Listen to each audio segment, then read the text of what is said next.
बिस्मिल्लाहिर्रहमानिर्रहीम। अस्सलामुअलैकुम। खुशामदीद आपके अपने channel true words by heart में। मोहम्मद बिन मुस्लिम अबू जाफ़र अलैहिस्सलाम से रिवायत करते हैं कि आप अलैहिस्सलाम ने उनसे फरमाया, ऐ मोहम्मद, तेरे घर की वसअत का अंदाज़ा ज़्यादा से ज़्यादा 7 गज़ तक मुनासिब है।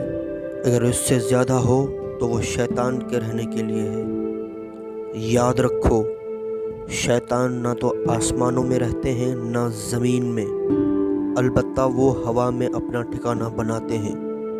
अबू अब्दुल्लाह अलैहिस्सलाम फरमाते हैं, मकान की ऊंचाई 7 गज़ या 8 गज़ की होनी चाहिए, उससे ज़्यादा शैतान का मस्कन है।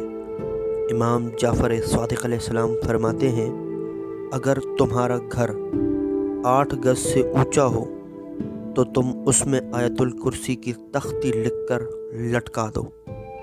अब्दुल्ला बिन सनान कहते हैं कि इमाम हुसैन अलैहिस्सलाम ने फरमाया, जो मकान 9 गज़ से ज़्यादा बुलंद हो तो वो ज़रूर शैतान का ठिकाना है। नेज़ एक हदीस में आया है, जो मकान 9 गज़ से ज़्यादा बुलंद हो तो वो ज़रूर शैतान का मस्कन होगा।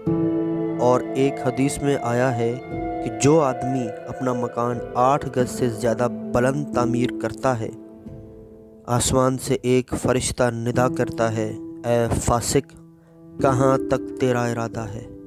जम अल जवामे में है कि नबी अकरम सल्लल्लाहु अलैहि वसल्लम ने फरमाया, जो भी इमारत तामीर की जाती है वो उसको हटाने वाले पर वबाल है, सवाए उसके जो ज़रूरी हो।